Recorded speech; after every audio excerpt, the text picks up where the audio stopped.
If you do 3 tons at 70 shillings, that is 210. Yes. If you do your calculation production per unit per acre, you can use at least, we sent 70 to 90 around there. 70 to 90,000. I tell people, if it is not recorded, consider it was not done. Welcome back again. This is your agronomist Fred.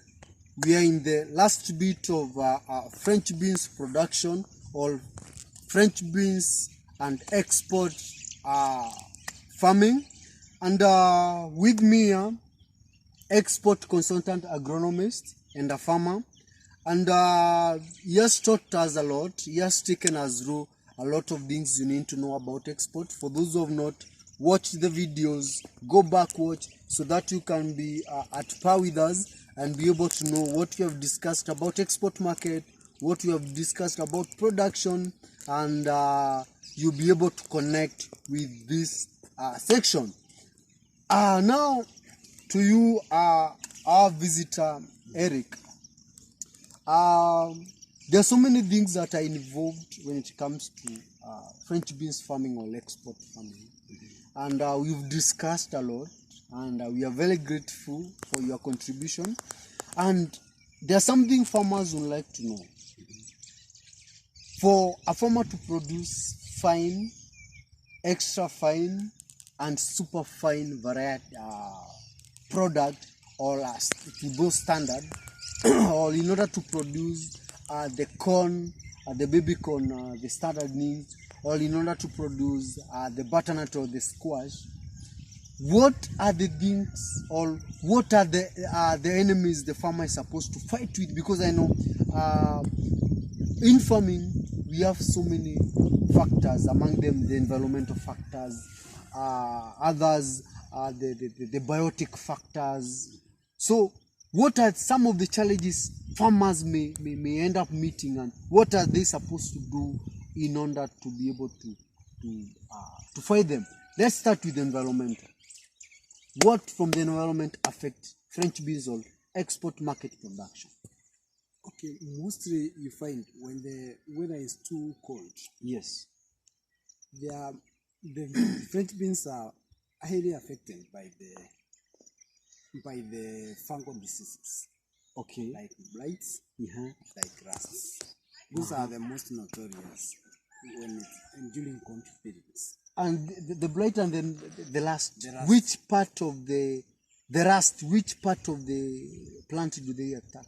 There is leaf rust. Oh, it's the leaves. The leaf rust. You know, as you always. Let's use this as an example. Yes. As you have always told me. Yes. This is the factory. Very true. This is the factory for making food. You remember that class? Yes. I'm a good teacher. Yes. So, when the leaves are affected, yes, you compromise the production, because this is where food is made. This is the kitchen. If rust progresses, it affects also the quality of the ponds. Yes. So it's very important to control rust and blights. We are in environmental factors. Yes. Another thing, that environmental factor that can affect French beans production, is heat. Too much sun. You know, temperature above 24 degrees can highly affect onset in French beans. So however much you water, all the controls you have put above 24 degrees, you will struggle with ponsets. There will be a challenge. Okay. So I've just remembered some few months ago, we had high heat intensity hitting our country, but in not all areas. That does it mean that there are some regions that are limited to farming this kind of farming? That in fact, we cannot grow French beans. In fact, if I can give you an example of Kirinyaga, in February and March, almost everybody was crying that there was no production of French beans. If you are very keen, in the market, the French beans went up to 180 shillings per kg. It was among the best the best selling The best horticulture selling product. Yes. 180 per kg. Why? The temperatures were hitting 28 and 30 in Kirinyaga. So that's a good example of how temperatures can affect the production in French beans. Yes. Another thing, temperatures come with pests. Most pests affecting French beans thrive well in hot climates. When you talk of thrips, when you talk of mites, when you talk of whitefly, they thrive best in those hot conditions. Yes. So, weather is among the biggest challenge when it comes to French beans production or any other export production. Yeah. Because the diseases, like you said, Yeah. and the pests are brought in by the weather. Yes.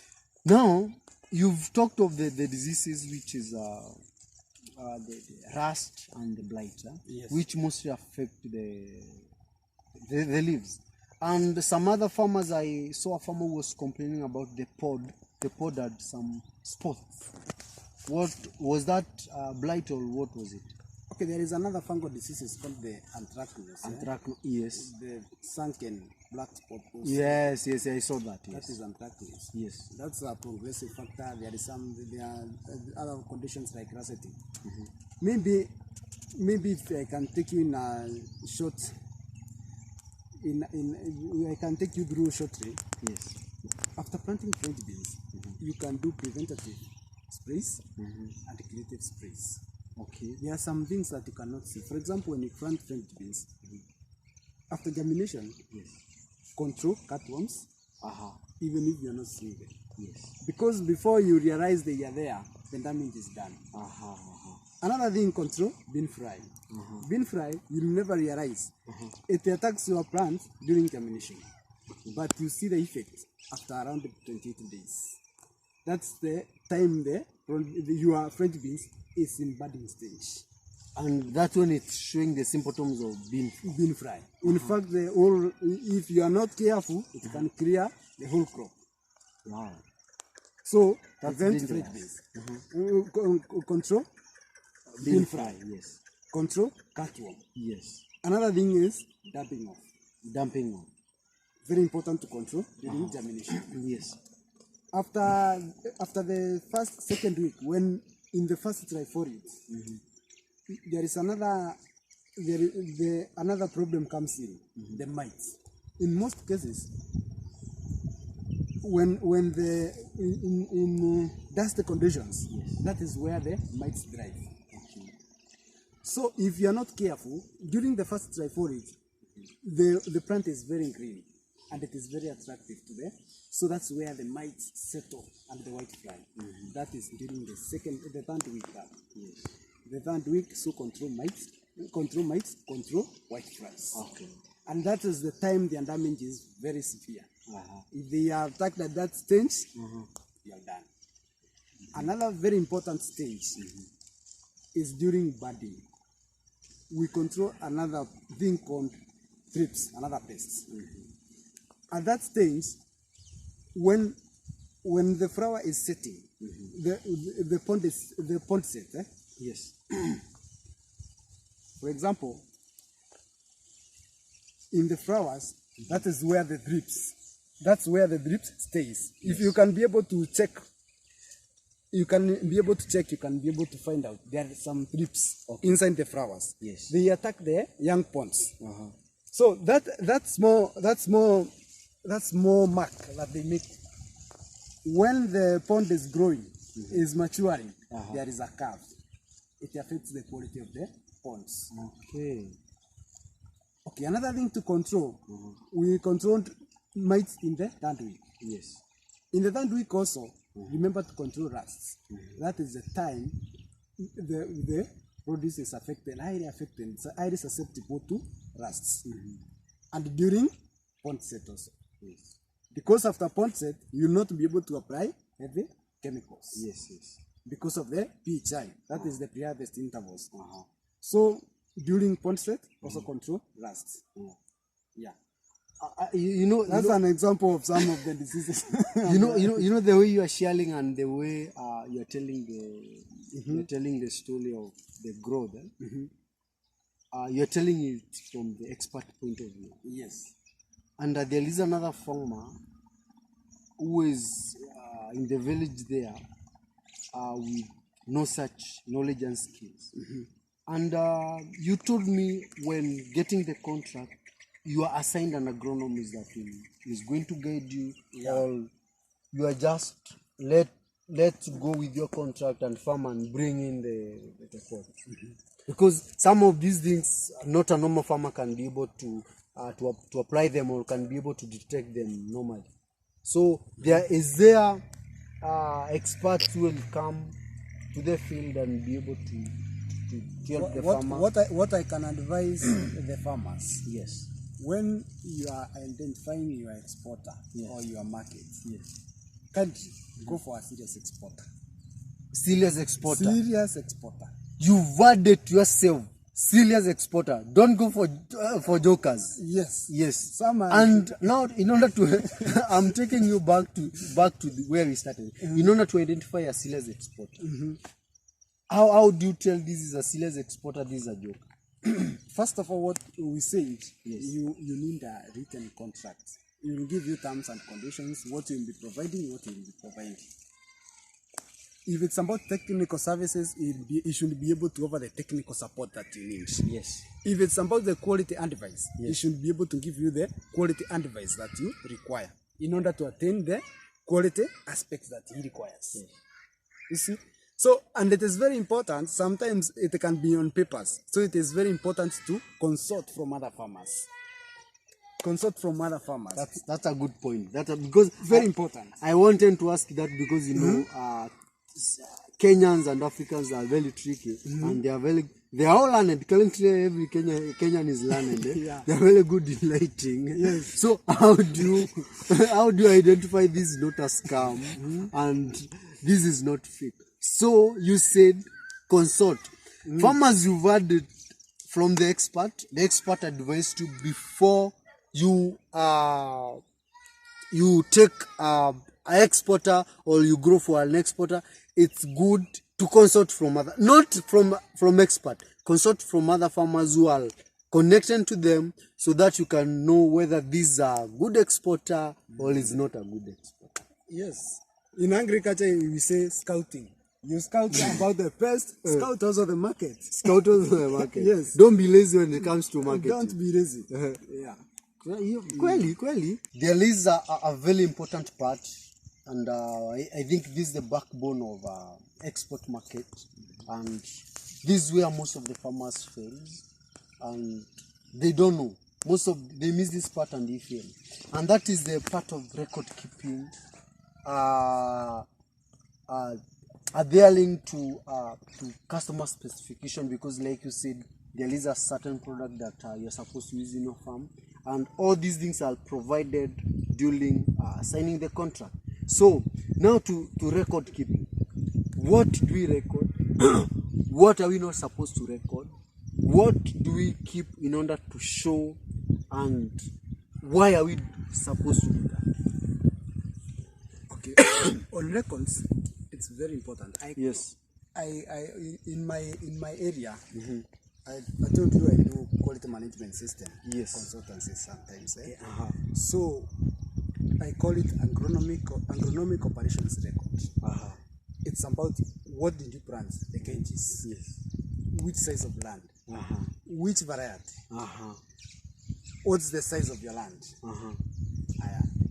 In that record still, you have the irrigation record. Irrigation record. What amount of water are you using? Okay, let me stop you there. What about the farmer who is using rain-fed? It's also important to know the rainfall in your area. So a farmer is supposed to be having a rain gauge, or they are supposed to be updated on news. How much? Yes, how is rainfall in their area? Sometimes we underestimate or overestimate. So a rain gauge is important for a farmer to be correct. Good. Because sometimes you think the rain is enough for your crop, but it is not. in that irrigation record, Yes. also make a record of the amount of fuel you are using. If it's about petrol, Yes. if it's diesel, if it's grid power, take a note. On that note also, make a record to know what amount of money you are using every day. Very important. Another thing is fertilizer application record. Every time you apply fertilizer, You record. Yes. Amounts, the fertilizer you used, also the brand of the fertilizer you are using. So that if you fail, you know, I fail because of this brand. This brand of fertilizer. Or maybe my land is this. Simple. Are there farmers who have failed because of certain brands? Yes. But you're not going to mention them. I'm not going to mention them. Yes. Sometimes you you don't tell want... a farmer, use this brand. He'll tell you, I'm not. I tried it, I failed terribly. Next time you are going to mention them so that farmers can take precautions when it comes to using this brand. If they allow me. Okay, another record we are going to take. We have done fertilizer application record. Yes. Every time you note the fertilizer you are using and the quantity, note the amount of money you used. Even the amount in the records, you are supposed to specify the amount of money you used. Not somewhere, even if it's not in the agronomic operations record, not somewhere. You're supposed to have your side notes where you record about all the inputs that you and the cost you incur. Yes. Even if it's labor, you make sure you record. Yes. So another record that you do is a pesticide application record. Every chemical that you use, the name, the active ingredient, the pest that you targeted. Make sure you note somewhere. And before you apply a chemical, let it be followed. Let it start with a scouting record. Scouting records start before any activity. Yes, before you apply the product. Before you apply the chemicals, yes, or the fertilizer, do your scouting. What is affecting my crop? Then, from that point, do your application. If it's fertilizer, if it's chemicals. Now you brought another question. What about the illiterate farmers who don't know how to write and to read? Most of the people going to record for them? Let me tell you, there is no illiterate farmer. Everybody, the way you remember the amount of money you used, somehow you remember, I used this because I saw this. Very important as a farmer to know the condition, even if you are not, it's not clear. I'll tell you this is untested, but the farmer will tell you, I saw a kagombe. That's why I applied. And that information is very key. Next time when he sees that, he'll be able to. So other than writing down, farmers can keep recording in their memories just by remembering what they used. But I know today in every homestead at least there is a learned child, even if it's not the parents. That is the somebody is learning. Somebody is learning. Tell him I explained this. Take note of this. Or even your agronomist will assist on that. Mostly it's very important to do. If you cannot write, let the technical person assist you. That is very important. Take notes. If you are working with Eric, take notes today. I explained this and this because of this. Another record is about the harvesting record. Everything that you harvest, take notes. You record. And the amount of money that you sold or you spent on labor and harvesting costs. Talking of harvesting records, there is a time I was a French bean farmer, and what I was harvesting, I enrolled other records, but what I was harvesting was not recorded. And now when it came to payment, that's where violence started. Because in my mind, I was feeling that whatever I'm being paid is not equivalent to what I harvested. What you harvested. But now the problem was you have no evidence. I have no evidence. Ungekuwa nikotini ningefungwa tu. So it's very important to have evidence of what you are doing. Even if somebody comes and tells you, you used this chemical, that's why I'm not carrying your French beans. Tell him I used this. Check my records. These are my records of what I applied. So records are also proof of, in case there is conflict or in case they want to accuse you of using a certain product and you have not used, you can be able at least to stand your ground and prove that you never use that. Yes. Good. In A fact, good in point. agriculture, in technical, in my sector, I tell people if it is not recorded, consider it was not done. It wasn't done. If it's not recorded, it wasn't done. Yes. Aha, good. So, thank you, Eric, for the good class that you offered. I know farmers have learned a lot from you, but I know there is another question they'll ask me, and since I'm not in export market, I think you can answer that before they young me. It's about the returns. On the returns of French beans Per acre. per acre. Yes. A minimum we said we can produce 3 tons and a maximum of 5 tons. 5 tons. Good. Mostly in export industry, it ranges, the prices range from 50 shillings to 70. That is contract price. Okay, sometimes there are those farmers who decide I'm going to do I'm going to sell my product locally. So sometimes it goes as low as 30 shillings in local markets. 30 shillings. 30 shillings. Yes. And an example, last month it went up to 180. 180 shillings. That is in the local market. Yes. So it depends. But my advice is take a contract. Even if you sign at 70 shillings, there is still money. Okay. Because if you do 3 tons at 70 shillings, that is 210. Yes. If you do your calculation production per unit per acre, you can use at least, we sent 70 to 90 around there. 70 to 90,000. So if you are doing 210, even if you want the harvesting cost and water fuel, it comes to around 130 there. So at least you see you have a good margin. Okay. Another thing I advise people, you can intercrop. The way you can see I've done here. Yes. I've intercropped the baby corn with French beans. So after 3 weeks, after 3 weeks after harvesting the French beans, I harvest the baby corn. Okay. Baby corn mostly I sell at 20. Yes. Or to 25 shillings. So a minimum production of baby corn per acre is around 3 tons, 3 to 4 tons. So if I do 3 tons of baby corn at 20 shillings, that is around 60,000. Then I sell the leftovers to the silage farmers. Good. That's mostly good business. I do at 10 or 20,000 per acre. So 10 or 20,000. So you can see baby corn gives me around 60 to 80,000. Yes. That is free money. I'm not, because I apply nothing to the baby corns. The fertilizer I'm using in French beans, the nitrogen the French beans are fixing the soil, the baby corn. Plus the water you're watering French beans, that is what they use. That's good business. That's good intercropping. And farmers, you have heard it from Eric, agronomist, consultant agronomist, export department. He has given us all that we need to hear from it. If this is the last bit you've watched, we have other 2 sessions that you need to watch and learn and get to know more about export market and French beans export market. Thank you, Eric, for the class. I appreciate a lot. Tupatane next time, bro. Thank you.